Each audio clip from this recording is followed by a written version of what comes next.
John and Brian out here doing some planting. Warm season native grasses, pollinator program. Here's the thing that I want people to consider doing. Landowners said that last year this wasn't even able to be planted because of the wet. This year beans are out here. This is low ground. We've had a lot of wet conditions this year, but the thing is I'm seeing hardly any weeds. That's the key to planting warm season native grasses. The other thing is so many people want to plant in late May, early June. This dormant seeding is a great time of year to do it. Let the snow, the heavy snow, the ice, the freezing and thawing, the seed work its way into the ground naturally. Here's what I'm doing. I'm actually using my plot master with my box back there. We've actually bulked the warm season native grasses up with some oats. The oats might grow a little bit, but it's going to die off. It's not going to regrow next spring. Easier to adjust it. Yeah, I've jumped on and off a few times on this first acre of a 5¼ acre field to make some adjustments. We can always go back over top, but if we're too heavy, we can have an issue. So there's some adjustments. What I'm doing is I could just be dropping seed. It could work fine and dandy. Could be broadcast seed. It could be, you can do that as well. What I'm doing is just basically scuffing up the soil. Yeah, it creates a little bit of a seed bed. It helps the seed incorporate a little bit, but I don't want to work it too deep. The other reason for just putting the disc down lightly is I can see exactly where I went. My plat master's 4 foot wide. I got a 4-foot path. Instead of guessing, it's just like I'm drilling. I see right where I went, marking the soil. I got the roller going behind it a little bit here. Not a huge deal there, but basically that's what I'm doing here. Nice, beautiful field, a perfect setup. As I was scouting it out a little bit too, there's a good little natural scrape line. There's egg fields around here. This bedding area is going to make this area a really good hotbed. Will hold more deer, bigger buck. I love what their plan is.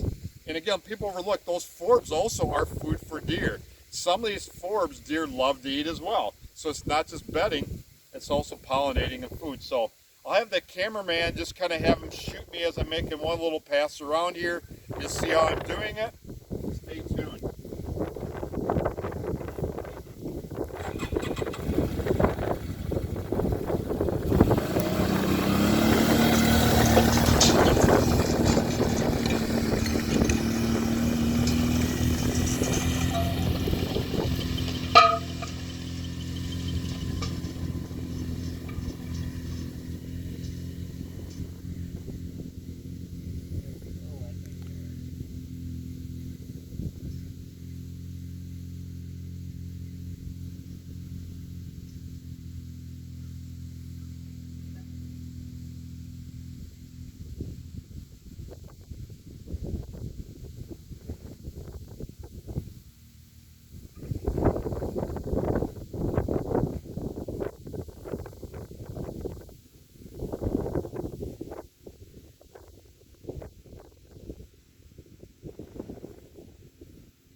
A little soft.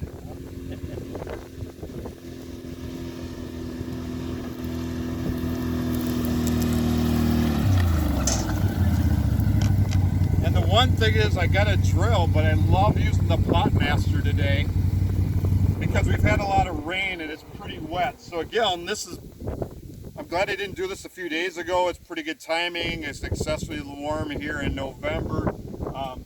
But the plot master is going to work just like a charm. Don't have to worry about getting stuck. And again, we're just kind of creating a nice little marked field. So as I said before, just follow my path. Pretty close to having it calibrated right. But the thing I want to remind people is that if you're going to try to do this yourself, bulk it up. Bulk it up 2 or 3 parts oats, fertilizer, you name it. In my case, I'm actually using about 50 pounds of oats per acre, and I'd rather go back a second time than to be way too heavy. And so that's what we're doing out here in the Columbus, Wisconsin area, planting warm season native grasses.